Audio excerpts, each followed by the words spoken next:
যে আপনি প্রমাণ করেন আমি যে দলটা করি জামাত ইসলামী এই দলের চাইতে আপনার দলটা ভালো, তাহলে অবশ্যই আমি জামাত ইসলামী বাদ দিয়ে আপনার দলে চলে আসবো।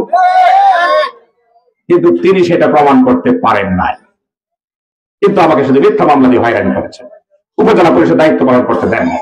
প্রিয় ভাইরা আমার, বারবার এইভাবে অসংখ্যবার আমাকে নির্যাতন করা হয়েছে, মিথ্যা মামলা দিয়ে হয়রানি করা হয়েছে, জেল জুলুম কাটতে হয়েছে, আমাদের চাকরিচ্যুত করা হয়েছে, নিজের বাড়িতে থাকতে দেওয়া হয় নাই, নিজের ঘর বাড়িতে থাকতে দেওয়া হয় নাই, বাসা বাড়িতে থাকার সুযোগ দেওয়া হয় নাই, ব্যবসা বাণিজ্য সহ সবকিছু ধ্বংস করে দেওয়া হয়েছে। এরপরেও আমি বাতিলের সঙ্গে আপোষ করি না।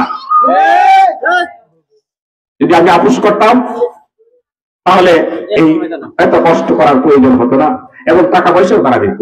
অন্যায় টাকা আমার হাতে তুলে দিয়েছে, ওরা টাকার চেক আমাকে তুলে দিয়েছে, আমি 2 পায়ে সেই টাকা প্রত্যাখ্যান করেছি, সেই টাকা আমি গ্রহণ করে নাই। ওদের সঙ্গে আমাকে চুল বানানোর চেষ্টা করা হয়েছে, রাষ্ট্রের টাকা, ভুয়া টাকা, বাত্যের টাকা, অবৈধ টাকার চেক আমার হাতে তুলে দেওয়া হয়েছে, সেই টাকা আমি সরকারি ফান্ডে আবার রিফান্ড করেছি। ইয়ারু দিয়ে বলছি না আমি চেয়ারম্যান হয়েছি চেয়ারম্যানই করে জান্নাতে যাওয়ার জন্য, চেয়ারম্যানই করে জাহান্নামে যাইতে চাই না, পরিষ্কার বলে দিয়েছি। প্রিয় ভাইরা আমার, কথা আর লম্বা করতে চাই না।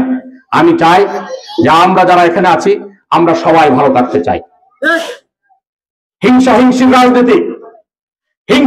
রাজনীতি আমরা আর করতে চাই না। বহু হয়েছে হিংসাহিংসির রাজনীতি, হয় না এই দেশে? যে ওই মুরব্বী তো আমার দল করে না, তার বাড়ির রাস্তা করা যাবে না, হয়েছে না এই রাজনীতি? উনি তো আমার দল করে না, ওনার বাড়ির রাস্তা করে দেওয়া যাবে না। এই যে উনি তো জামাত ইসলাম করে, উনার বাড়ির কালভার্ট করে দেওয়া যাবে না, জামাত ইসলাম করে। কিন্তু বাস্তব ঘটনা এগুলা। উনি তো আমার দল করে না, কিন্তু চাকরি ব্যবসা তো ভালোই করতেছে, টাকা পয়সা ভালোই কামাইতেছে, তার একটা মিথ্যা মামলা বাদ দেয়া টাকা পয়সা কিছু নিতে হবে তার কাছ থেকে, তারকে আর ব্যবসা সঠিক ভাবে করতে দেওয়া যাবে না। এইসব রাজনীতি হয়েছে না এই দেশে? হয়েছে না? উনি তো আমার গ্রুপ করে না, উনি তো আমার দল করে না, আমার কথা শুনে না, ওদের তার একটা মিথ্যা মামলাতে জেলে ফেলাই দিতে হবে। এই রাজনীতি হয়েছে না? হয় না এই দেশের রাজনীতি? আমরা এই রাজনীতিকে আপনারা চান? তার এই রাজনীতি আমরা এই রাজনীতি আর চাই না। ইনশাআল্লাহ জামাত ইসলামী যদি ক্ষমতায় আসে, আল্লাহ রাব্বুল আলামিন যদি আমাদেরকে এই দেশের খেদমতের জন্য কবুল করেন, আমরা জনগণের খাদেম হব, দল মত নির্বিশেষে, জাতি ধর্ম বর্ণ নির্বিশেষে সকলের খাদেম হব ইনশাআল্লাহ। আমরা দল বিবেচনায় আমরা কারো সাথে কোনো আচরণ করব না।